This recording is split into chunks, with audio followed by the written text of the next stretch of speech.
that nice smile. Yeah, that's really nice.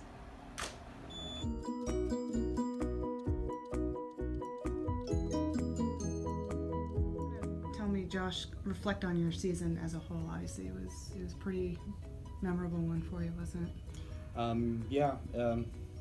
Just kind of development, just working on everything, all your stroke stuff throughout the season. You set your goals for the end of the season, and you work towards your goals. You set what you would like certain pace times to be for certain events. So you work on reaching those in practice, working on holding certain times in practice, and then that all comes together towards the end of the season, and you see how much your work pays off. And obviously you want to be swimming your best at the end, and obviously that came at the state meet. You had some pretty impressive times. I know your 200 free would have beaten Mark Kim's time. Talk a little bit about how well you swam at the state meet, not only individually but also as a team-wise. Columbia River did pretty well.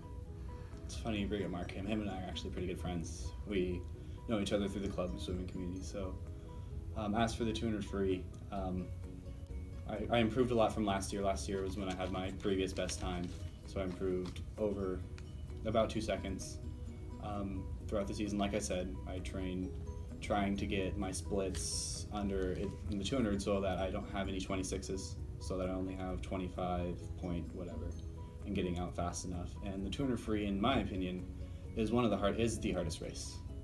It's the hardest to swim, just strategically to get it so that you're not dying in the end, but you do maintain some speed throughout the race.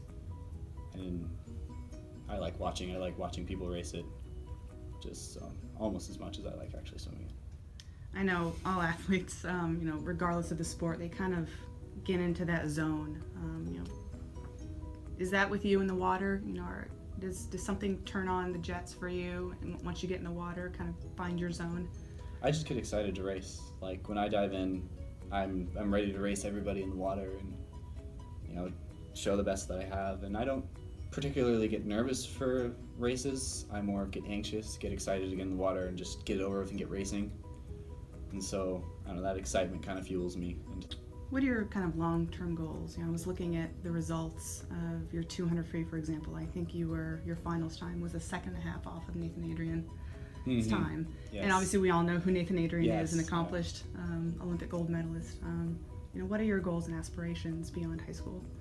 Well, I do plan to swim D1, and hopefully a good scholarship will come with that. And I just want to take my swimming career to the best it can be. So when I'm done swimming, I want to look back and say I did the best I could. I gave my all every season and every practice, and I'm happy with how that turned out. Now, if you were asked to step on the basketball court saying, "Okay, Josh, we eliminated swimming. I'm sorry, you have to turn out for basketball," what would that reaction be? I did try basketball when I was younger, but my attention just focused on swimming. I felt a deeper passion for the sport, and I got better coaching in it, and that's just the direction I went. And in basketball, when I was in grade school, I was always growing, so I wasn't quite completely comfortable in how tall I was. If I were to be put on a basketball court today, I would not do well. I appreciate the honesty. I might be able to take you up on a game of horse, but one-on-one, I would definitely not be able to.